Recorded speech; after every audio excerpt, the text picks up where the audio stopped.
Hey, it's Leaha Hammond, and welcome to this week's video. I am joined with the very beautiful and talented and my inspiration, Lenarduzzi. That's way too kind of an intro, but thank you. It's all true.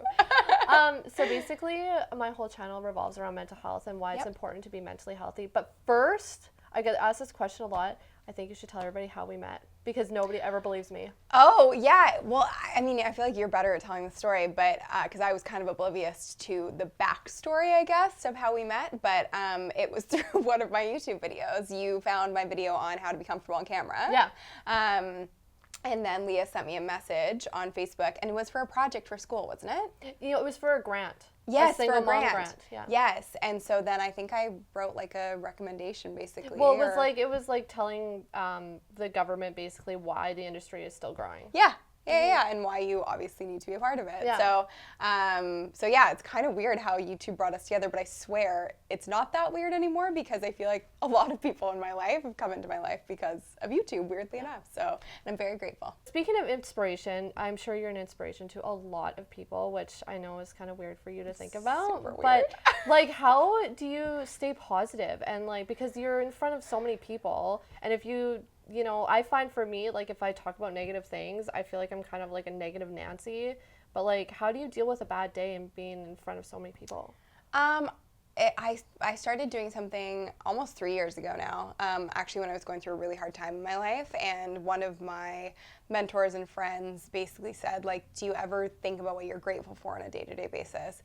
And I was like, no, I don't like take a second and stop and think about what I'm grateful for. So I actually started a gratitude journal almost 3 years ago now, and if I'm not writing it down every day, I'm at least thinking it in my head before I go to sleep. It's part of my like nighttime ritual, and it's now part of my morning ritual that in the morning I say at least 3 things that I'm grateful for, and then at night I have a list, and that's like, some people journal, but I do a gratitude journal because I find that even if I've had the worst day, and I'm grateful because I haven't had a lot of like terrible days, and even days that other people would consider really bad or really stressful, really awful, the more that I focus on like the blessings and the things I'm grateful for in my life, the less harsh the bad days seem.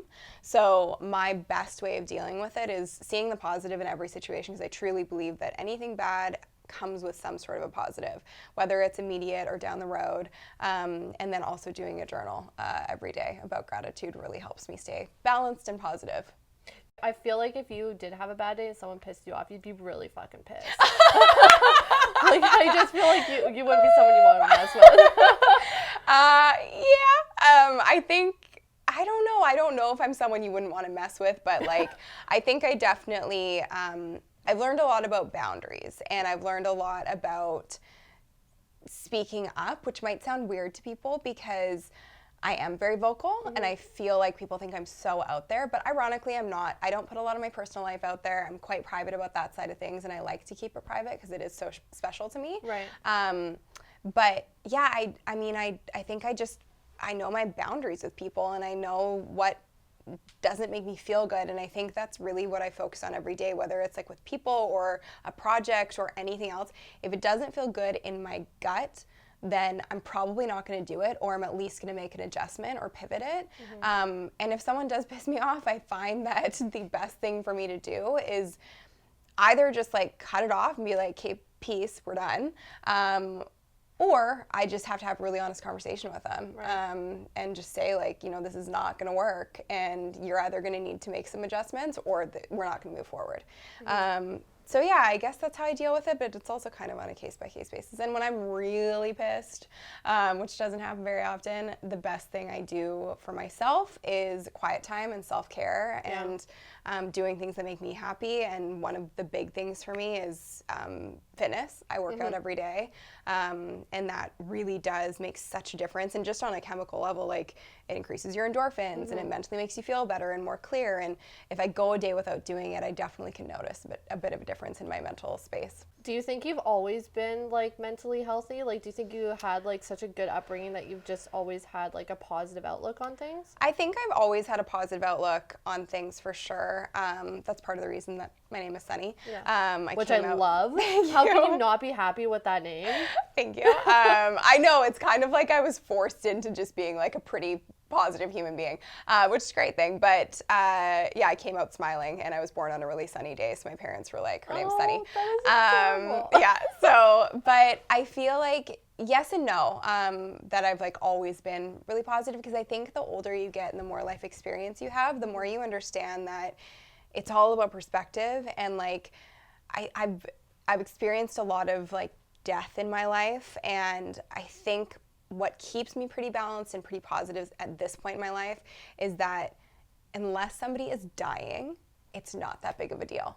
And I think perspective is everything for mental health, because you have to understand that like if you're going to cry over spilled milk and over the little things every day, of course you're going to be in a bad mood all the time. But usually it's not the end of the world. So truly for me, when my like gauge, if something's going wrong, I'm like, is anybody dying? No? Okay, let's do this. Like, let's keep going.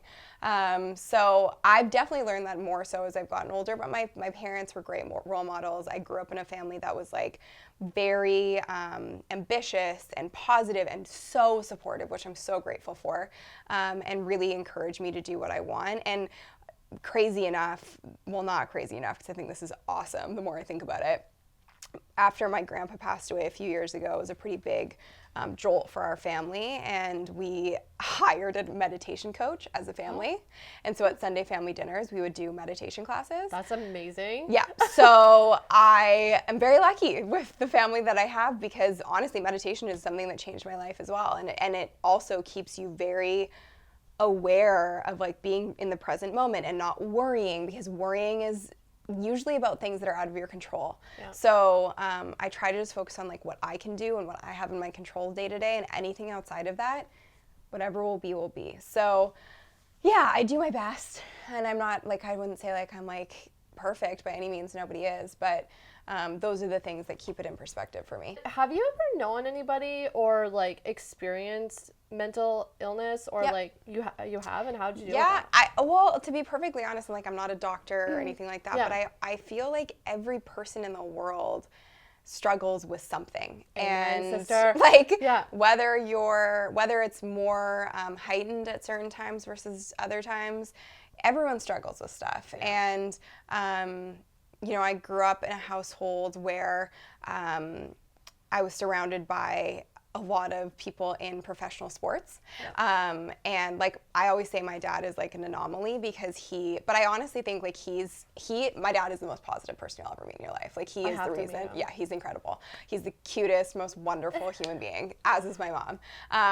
But my dad is just like so positive, and I feel like he is an anomaly, because I know in professional sports, and I've seen it firsthand, it takes a really big mental toll, because you're treated as a commodity, and as soon as your body doesn't work the same way that it used to, no one cares. And so I've experienced it on like a secondhand level. But yeah, I mean, I've dated people, I have friends who struggle with it, and I think it's so much more common than people know. Like, and I think it's important that more people talk about it, which is why it's so great that you're doing this, because the more we talk about it, the more it normalizes it, and the less it creates shame around like getting help or going to therapy regularly if you feel like you need an outlet that's unbiased. And yeah, I mean, I think whatever you have to do to feel good and feel healthy mentally and physically on a daily basis, you do. It's just like going to the gym. Like, I see a therapist because it keeps me mentally healthy. Right. And I don't see her for any particular reason. I just see her because sometimes it's nice to talk to somebody who doesn't know every aspect of my life. Yeah, like have a biased opinion. Yeah, exactly. So I truly do treat it at this point in my life as fitness. It's just mental fitness. And I think it's really important that more people take care of that part of their life, because it dictates everything else that you do. And like, your mental state also impacts your health and your physical state and your work and your personal relationships. And it's just like, it constantly can bleed into everything else if you're not taking good care of it. And I would say for me, it's become a main focus really in the last year, where I've like taken control of it and realized how important it is and invested in it. And I think anything that's important to you and is going to make a difference in your life, you invest in. If you could give a piece of advice to somebody that's probably watching this video because they come to my channel for these reasons, what would you say to them? I think the best piece of advice that I ever received was focus on the blessings in your life more than you focus on the negatives. And if there's something that you don't like or, again, doesn't feel right to you, address it sooner than later, because the more you let it go on, the more you're really only hurting yourself. And I don't know, there's a saying, and I'm probably going to screw it up, but it's like, you're your longest investment, so you have to take care of yourself. So that's kind of how I view it. Well, thanks for doing a video with me. Thank you so much for having me. I was so excited this morning. I was like, oh my God, no, I'm so stoked. I'm honored. Thank you for having me. Yeah, no worries. Anyways, like, share, and subscribe to this video and onto my channel. And where can people find you? Everywhere, just at Sunny Lenarduzzi, and Be Your Own Boss Mastermind on Facebook. Be Your Own Boss Mastermind on Facebook. The Be Your Own Boss store. BYO Boss Buy store. that stuff. It's not shit. It's good stuff. Good stuff. Yeah. She actually thought this was like a really high-end brand. Yeah, so. I thought it was Lululemon. Yeah. So Sunny Lenarduzzi everywhere. And let's ask people to comment below the video. So what is your number one trick that you do every day to stay mentally healthy and happy? Comment below and tag myself and tag Leah. Yay! Yay! Give me a hug. I love you.